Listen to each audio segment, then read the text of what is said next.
science! Welcome back to the wonderful world of Buffy. Yeah, because we couldn't wait for you to analyze every single scene of another episode. How did we survive? Well, I'm sorry to disappoint you, but I'm actually doing an overview of the entire season this time.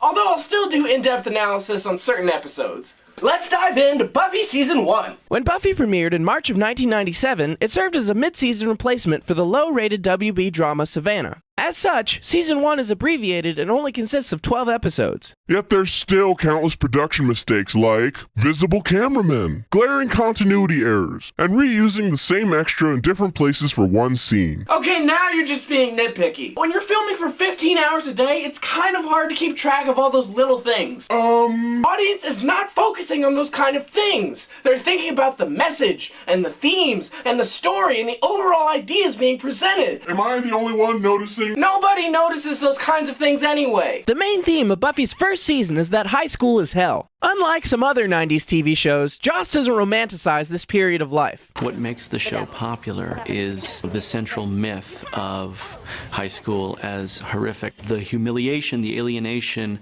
the confusion of high school is taken to such great proportions that it becomes demonic. People out of high school respond to what's going on in this show because I don't think you ever get over high school. Because of this central concept, every threat Buffy and her friends face has an underlying meaning. Much like how Frankenstein's creation stood for the dangers of unethical science and Godzilla the Japanese's fear of nuclear weapons, the monsters of Buffy serve as social metaphors. Although on the surface the gang is just fighting supernatural beings, on a deeper level they're tackling the everyday issues teens face, such as living up to parent expectations, sexual peer pressure, bullying, and the isolation of being unpopular. Also, because of the monsters, they face a heightened terror when engaging in the rite of passage events of high school. Besides adding more depth to the show, the variety of monsters also helps expand Buffy's mythology. The episode entitled Witch,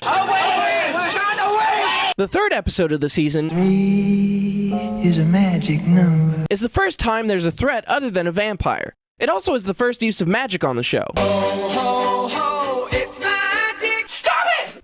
Sorry, I couldn't resist. Magic in the Buffyverse is never defined as good or evil, but rather power shaped by the user's intentions. Although both male and female characters use magic, only the latter are called witches. They also tend to be the strongest magic users, a sign of female empowerment and a continuation of the show's use of supernatural metaphor. The show's version of witchcraft involves the use of potions, spells, and incantations. Episode 8 marks the introduction of demons. Buffyverse demons are descended from the Old Ones, the ancient race that originally inhabited Earth. Demons come in a variety of species and have unique physiology and powers. Most are the offspring of generational interbreeding with humans. As a result, unlike common depictions of them as incorporeal spirits, most of the demons on the show have a humanoid form. And with their bad makeup and terrible coordination, they're about as threatening as the aliens on the original Star Trek. Besides monsters, magic, and all manner of malevolent beings, Season 1 also further develops the Watcher-Slayer bond. We learn from Giles that the position of Watcher is hereditary, and how he, like Buffy, resisted his calling. I was 10 years old when my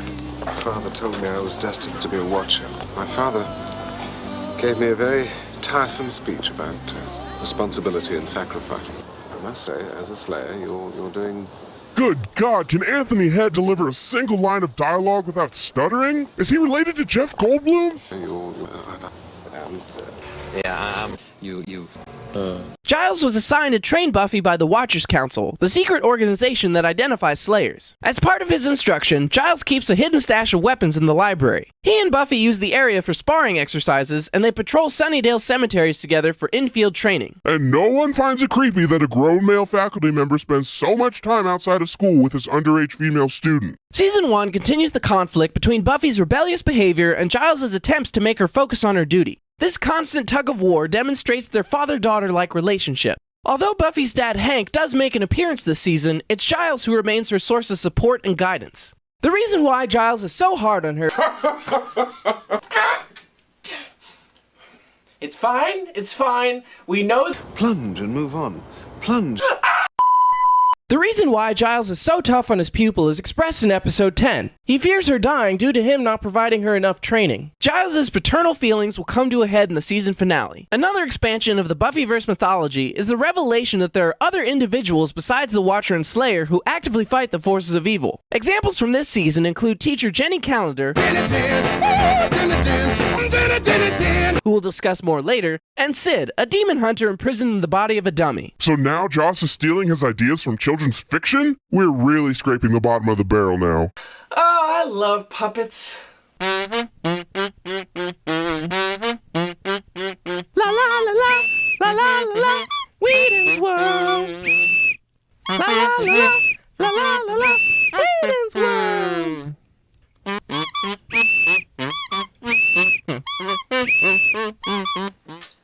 Hey!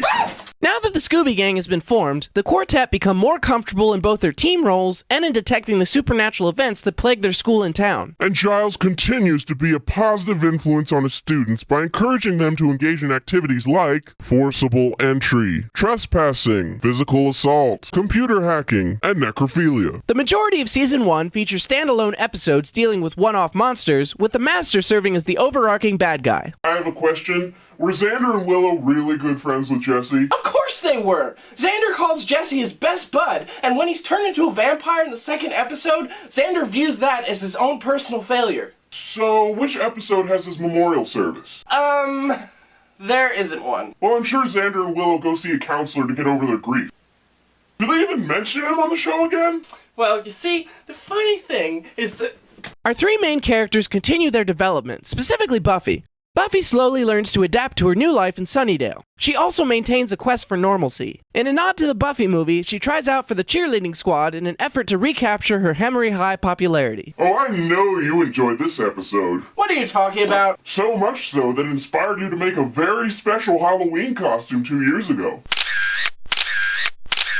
Where did you get those? I also found this DVD. Nobody needs to see that! Sonya, we're the best. We're so together with all the rest. Go Razorbacks, yeah!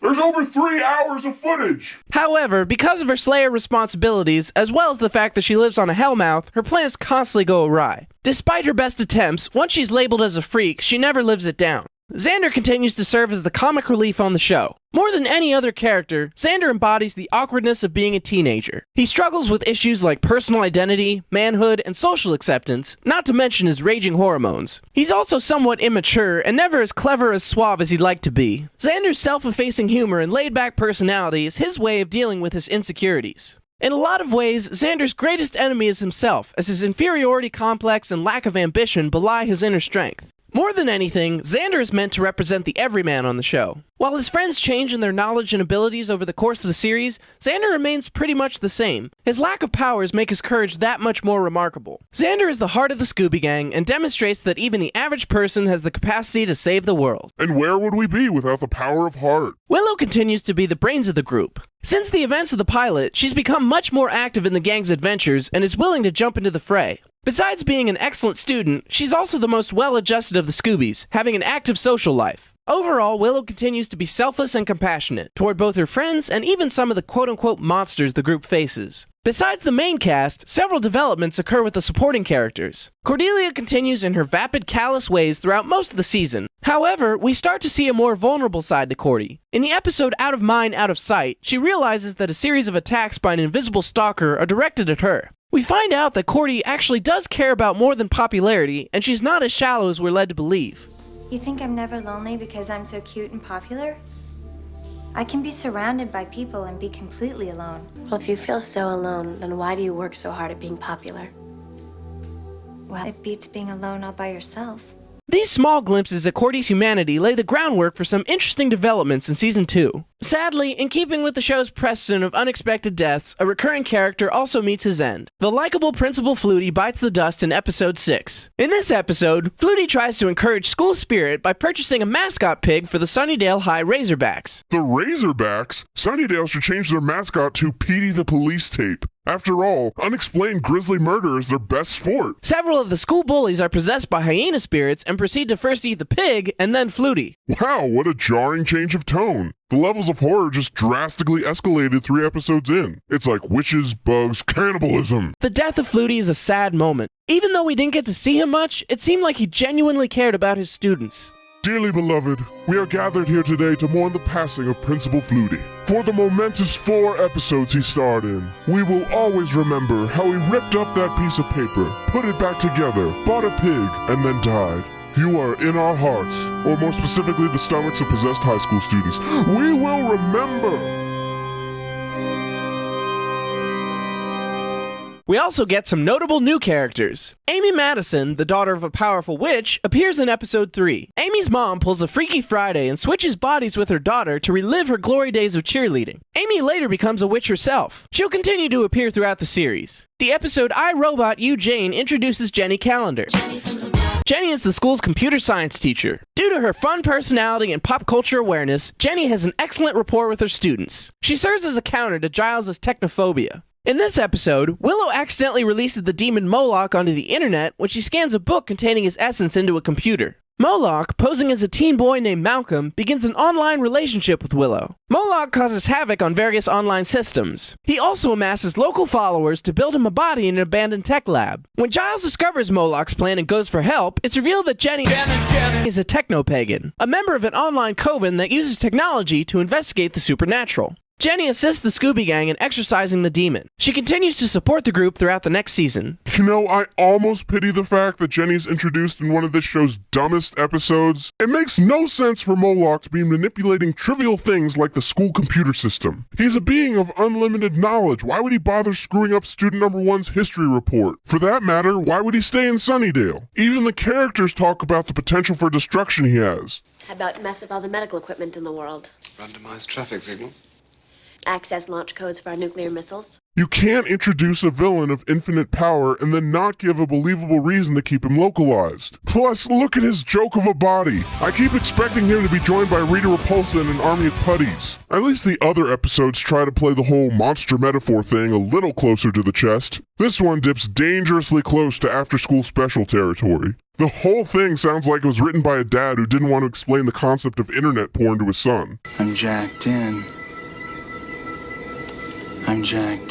Oh, come on! Principal Snyder, Flutie's replacement, appears in episode 9. In a stark contrast to his crooked scheming character on Deep Space Nine, Armin Shimmerman Snyder is a stern, by-the-books figure. Unlike his predecessor, Snyder exercises authoritarian control over his students. He dislikes children and reveals he's been appointed principal by the town council, a plot point that'll be important in later seasons. He takes an immediate dislike to the Scoobies and continues to be a thorn in their side during the high school era. If you haven't noticed already, the characters of Buffy have a distinct style of talking. This highlights one of the best traits of its creator. Joss understands language. This unique dialogue style has been called Joss Speak, or specific to this show, Buffy Speak. This dialogue is present in all of Joss's shows, but it's especially important in one set in high school like Buffy. In an era where other teen-oriented media was either corny or trying too hard to be hip and relevant, the language of Buffy feels timeless. Some examples of Buffy speak include the addition of suffixes at the end of nouns to make new adjectives, He's boy-friendly?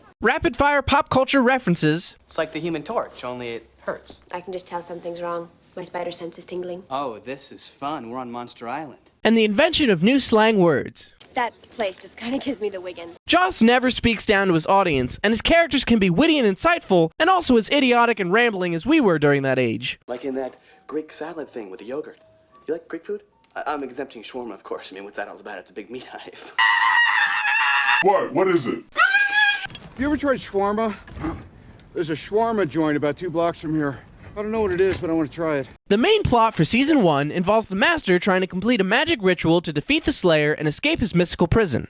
The Master attempts to raise the Anointed One, a being of great power. It's prophesied that 5 will die and the Anointed will rise from the ashes. A bus traveling through Sunnydale is attacked by the Master's minions, and 5 passengers are murdered. The Scooby Gang think they've defeated the Anointed when they dust one of the passengers who's been sired. However, it's later revealed the Anointed is actually a child, Colin, who becomes the Master's protege. As well as one of the most useless characters ever on this show. Child vampires are supposed to be terrifying. Remember Claudia from Interview with a Vampire? She was scary because she was a vicious, manipulative killer in a 5-year-old's body. That raises so many interesting themes, like the corruption of innocence, or the tragedy of eternal youth, or the nature of parent-child relationships. What does the annoying one do? He cries and throws rocks and puddles and looks constipated. Who are you?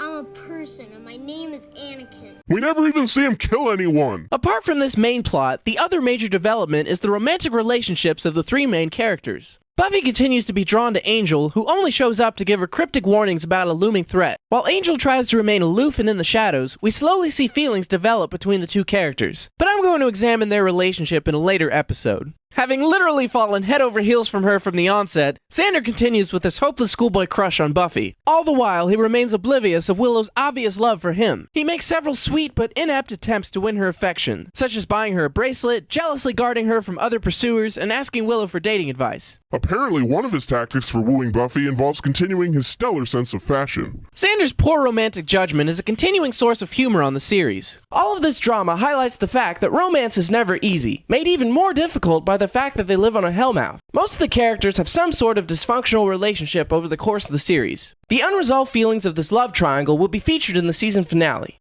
Buffy Season 1 is a somewhat shaky but still entertaining beginning to the series. It's really more of a foundational period. The show was finding its footing and rotated through a host of writers and directors as Joss learned about TV production. Considering how awesome the show is, it's terrible that Joss had to overcome so many hurdles just to get Buffy on the air. It is no small blessing that the WB allowed him the creative freedom to hone his work, as well as the fact that the ratings were high enough to merit further seasons. While some of the episodes can be stronger than others, Season 1 has some standout moments and you still have to appreciate it.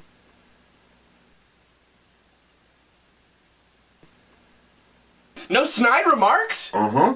You're not even listening to me! What are you doing? Nothing?